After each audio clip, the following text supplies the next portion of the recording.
2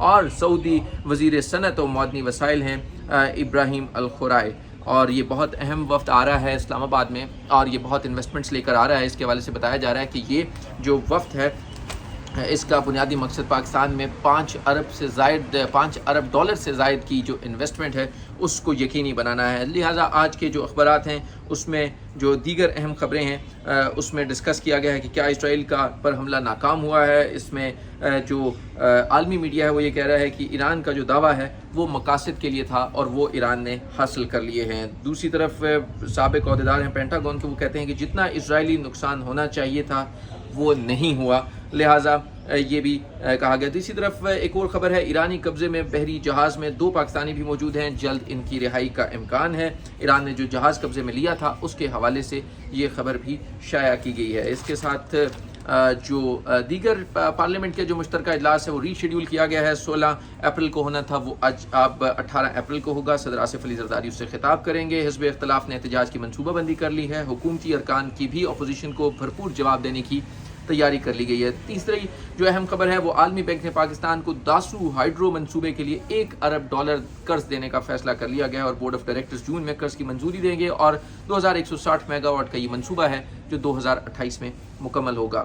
اس کے ساتھ جو دیگر اہم خبریں ہیں اس میں گردوارہ پنجہ صاحب حسن عبدال میں ویساکھی میلے کی تقریبات جو ہے وہ اختتام پذیر ہو چکی ہیں، اور وہاں پر جو بھارت سے بالخصوص بڑی تعداد میں سکھ یاتریوں نے شرکت کی ہے۔ حتیٰ کہ عزت کا مقدمہ تھا، عادل راجہ اہم مرحلے میں ہار گئے ہیں۔ عدالت نے عادل راجہ کو 2 درخواستیں ہارنے پر بریگیڈیئر راشد نصیر کو 10,000 پاؤنڈ ادا کرنے کا حکم دیا ہے۔ برطانوی عدالت نے فیصلہ سنایا ہے، یہ بھی آج کی خبر ہے۔ اور نوشکی میں دہشت گردوں کے ہاتھوں جو قتل ہونے والے افراد ہیں ان کی نماز جنازہ منڈی بہاؤدین لاہور میں ادا کر دی گئی ہے، اور اس کے ساتھ وزیر آباد اور گجرانوالہ میں بھی ادا کر دی گئی۔ انتہائی افسوسناک واقعہ تھا۔ BRT کے حوالے سے جنگ نے خبر کی ہے کہ سالانہ 4 ارب روپے کا خسارہ ہے، اور مشیر خزانہ خیبر پختونخوا نے اس کی تصدیق کر دی ہے کہ جو BRT کا جو منصوبہ ہے پشاور میں اس میں خسارے کا سامنا ہے۔ اور اس کے ساتھ خیبر پختونخوا اور بلوچستان میں موسلادھار بارشوں سے 9 افراد جاں بحق ہو گئے ہیں، اور یہ بھی آج کی اہم خبروں میں شامل ہے۔ بھارتی دہشت گرد سربجیت سنگھ پر حملہ کرنے والے عامر تانبا کو قاتلانہ حملے میں جاں بحق کر دیا گیا ہے، یہ بھی آج کی اہم خبر ہے۔ یہ لاہور میں پیش آیا واقعہ جس میں 2 حملہ آوروں نے سے گولیاں ماری، اور ایک نے ہیلمٹ اور دوسرے نے ماسک پہن رکھا تھا۔ بھائی کی مدیریت میں مقدمہ درج کر لیا گیا، اور اس میں یہ کہا گیا ہے سیکیورٹی ذرائع کی طرف سے کہ قتل میں ممکنہ طور کے اوپر بھارتی جو ایجنسی ہے را وہ ملوث ہے، اور بھارتی حکومت پاکستان میں 20 افراد کی ٹارگٹ کلنگ کا اعتراف کر چکی ہے۔ اس کے ساتھ قومی اور صوبائی اسمبلی کی جو 23 نشستیں ہیں اس کے لیے ضمنی انتخاب 21 اپریل کو ہوگا۔ کل 239 امیدوار میدان میں ہوں گے۔ ROs اور جو POs ہیں پریزائڈنگ آفیسرز ہیں ان کو فرسٹ کلاس میجسٹریٹ کے اختیارات دے دیے گئے ہیں، اور 21 اپریل کو یہ اہم الیکشن ہونے جا رہا ہے۔ جو 8 فروری کے انتخابات میں جو نشستیں خالی ہوئی تھی اب ان کے اوپر جو ہے وہ باقاعدہ طور کے اوپر الیکشن ہونے جا رہا ہے۔ اس کے علاوہ اہم خبر ہے آج نکاح کیس میں سزاؤں کے خلاف عمران خان کی اور بشریٰ بی بی کی جو سزائیں ختم کرنے کی اور معطل کرنے کی جو استدعا ہے اس پر آج اسلام آباد کی جو مقامی عدالت ہے وہ فیصلہ کرے گی، یہ بھی آج کی اہم خبر ہے۔ اور اس کے ساتھ ساتھ اسرائیل پر جو حملہ ہوا ہے، پاکستان نے مغرب سمت سے آنے والی پروازوں کی نگرانی شروع کر دی ہے۔ ملکی حدود میں داخل ہونے والی پروازوں کو ایئر ٹریفک کنٹرول سے لازمی اجازت لینا ہوگی، یہ بھی سول ایویشن اتھارٹی نے کلیئر کر دیا ہے۔ اور کراچی میں افغان قونصلیٹ کے بنگلے پر افغان طالبان کا قبضہ، ہم افغانستان میں جہاد اور زخمیوں کو یہاں علاج کر رہے ہیں، بنگلے میں گھسنے والے افراد کا یہ موقف ہے، یہ بھی اہم خبر سامنے آئی ہے۔ جب جمشید روڈ پر واقع افغان قونصلیٹ کے بنگلے پر مبینہ طور پر قبضہ کا معاملہ حل نہ ہو سکا، اور 11 اپریل کو جو جمشید کوارٹرز میں درخواست گزاروں کی جانب سے جمع کروائی گئی درخواست میں کہا گیا کہ جو بنگلہ نمبر 82 ہے جس میں داؤد یونیورسٹی کے جو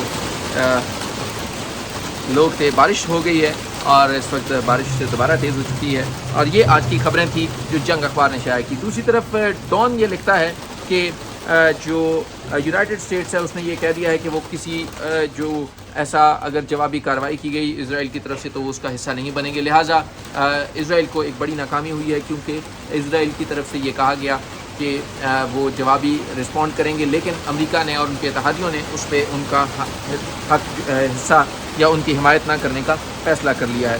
دوسری طرف ڈان یہ کہتا ہے کہ تقریباً جو فیول پرائسز ہیں وہ 8 روپے 8.5 روپے بڑھنے کا امکان ہے۔ اس کے ساتھ جو سڈنی میں اٹیک ہوا اس کے بارے میں ڈان یہ لکھتا ہے کہ ایک پاکستانی اس میں جاں بحق ہوا ہے اور دوسرا زخمی ہو گیا ہے۔ پاکستانی جو نائف اٹیک ہوا تھا ویکینڈ کے اوپر سڈنی میں، اس میں شاپنگ مال میں اس میں لوکل کمیونٹی کے جو گروپس تھے. اور اس کے ساتھ ساتھ یہ بتایا گیا آسٹریلین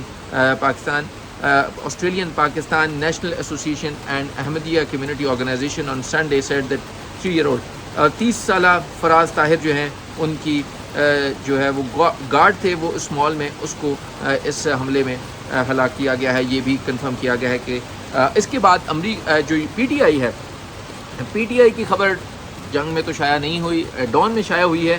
ڈان یہ کہتا ہے کہ opposition alliance rank swelling claims P T I یہ کہہ رہی ہے کہ اس کا بہت کامیاب جو رسپانس ہے ان کا بہت کامیاب رسپانس چل رہا ہے. جو 6 جماعتی ان کا اتحاد چل رہا ہے حکومت مخالف, اس میں انہیں بہت کامیابی مل رہی ہے. اور وہ یہ کہہ رہے ہیں کہ بہت سکسیسفلی وہ اس مہم کا حصہ بن رہے ہیں جو آنے جا رہی ہے حکومت مخالف, اور اس میں وہ یہ کہتے ہیں کہ وہ انہیں بڑی کامیابی مل رہی ہیں. اس کے ساتھ ساتھ 1 درجن سے زائد لوگوں کے بارے میں بتایا گیا کہ وہ ان کی ڈیتھ ہوئی ہے, جس میں یہ کہا گیا کہ جو ڈیتھ ٹولز ہیں وہ مجموعی طور کے پر بارشوں سے وہ 39 ہو چکی ہیں. بہت سے گھر گرے ہیں, پسنی, کیچ, پنجگور, گوادر, اور اس حوالے سے یہ کہا گیا ہے کہ یہ جو ہلاکتیں ہیں یہ 1 درجن سے زائد ہو چکی ہیں. تہران کے حوالے سے کہا گیا کہ تہران جو ہے وہ بہت اچھی شاٹ کھیل رہا ہے. اس کے اوپر ڈان نے ایک آرٹیکل لکھا ہے کہ ایران جو ہے اس نے بہت سمارٹلی موو کیا ہے اس پوری صورتحال میں, اور اپنی جو سچویشن ہے اس کے اوپر بہت اچھے طریقے سے انہوں نے اس کو ہینڈل کیا ہے جو ایران اسرائیل تنازع ہے. اس کے ساتھ ساتھ یہ کہا گیا کہ man accused of killing Indian spy, اور بالکل کہ جو وہ عامر تانبا ہے جس کو لاہور میں قتل کرنے کی خبر تھی وہ آپ سے شیئر کی تھی, وہ بھی ڈان نے شائع کی. اور اس کے ساتھ ساتھ یہ کہا گیا کہ فائنانس منسٹر جو وزیر خزانہ ہیں وہ واشنگٹن پہنچ چکے ہیں, IMF کے ساتھ ٹاکس ہونے جا رہی ہیں تاکہ اس مسئلے کو حل کیا جائے جو پاکستان کے معاشی مسائل ہیں. اور UK court denies YouTubers request to state defamation proceedings, اور ریٹائرڈ آرمی آفیسر, اور بالکل اور جو امریکی عدالت ہے اس نے یوٹیوبر کی جو ریکویسٹ تھی عادل راجہ کی کہ اسٹے کیا جائے ان پروسیڈنگز کو, اس کو مسترد کر دیا ہے. اور اس میں یہ قرار دیا ہے کہ یہ آج کی ڈان کی جو اہم ترین خبریں ہیں اس میں یہ شائع کیا گیا ہے. اس کے ساتھ جو اہم خبریں ہیں جو کیونکہ جنگ اور ڈان کی خبریں, اب ایکسپریس کو ڈسکس کر لیتے ہیں. کچھ سیاستدان قومی اتحاد پارٹ 2 لانا چاہتے ہیں. بلاول بھٹو نے کہا یہ تو ڈسکس ہم کر چکے ہیں, اور امریکہ نے بھی کہہ دیا کہ ہم حصہ نہیں بنیں گے. اہم جو خبریں ہیں جو جنگ نے شائع نہیں کی, اور مشرق وسطیٰ کے حوالے سے پاکستان نے کیونکہ کہا ہے کہ پاکستان نے کہا ہے کہ اس تازہ ترین صورتحال جو ہے یا جو تازہ ترین صورتحال ہے اس پر تشویشناک ہیں اور سفارتکاری کی ناکامی ہے, یہ پاکستان نے کہا ہے. اور پاکستان نے یہ بھی کہا ہے کہ ٹریبیون کی اسٹوری کرنسی کی قدر کو مستحکم بنانے کے لیے جامع اصلاحات ضروری ہیں. اور سپریم کورٹ سے خبر ہے کہ جسٹس منصور علی شاہ اور جسٹس جواد حسن جو لاہور ہائی کورٹ سے ہیں وہ قطر میں کمرشل کورٹس کانفرنس جو ہے وہ وہاں پر وزٹ کریں گے. نکاح کے اس میں سزا کے خلاف عمران خان اور بشرا بی بی کی درخواستوں پر سماعت ہے. اور اس کے بعد افغانستان نے ایرانی حملے کو جائز قرار دیا, یہ ہم ڈسکس کر چکے ہیں. اور سعودی انویسٹمنٹ آ رہی ہے پاکستان میں, یہ بھی آج کی بڑی خبر ہے. آج کی جو بڑی خبریں ہیں وہ ہم نے آپ سے ڈسکس کی ہیں. اور پی ٹی آئی اور اس کے اتحادی جو ہے وہ یہ کہتے ہیں کہ وہ بہت زیادہ خوش ہیں, مطمئن ہیں. جس طرح کا رسپانس ان کی 6 جماعتی اتحاد کو مل رہا ہے اس میں انہیں کامیابی مل رہی ہے اور اچھا رسپانس انہیں مل رہا ہے. یہ کہنا ہے آج پاکستان تحریک انصاف کا. اب آج پیر ہے اور عید تعطیلات کے بعد نئی ڈیولپمنٹس ہونے جا رہی ہیں, دوبارہ سے معمولات زندگی روٹین پر آنے جا رہے ہیں. لہٰذا دیکھنا ہوگا کہ اب کیا بڑی خبریں آج جنم لیتی ہیں. آج کے لیے اتنا ہی. ہمارے چینل کو لائک کریں, سبسکرائب کریں اور بیل آئیکن کو ضرور پریس کریں. Thank you.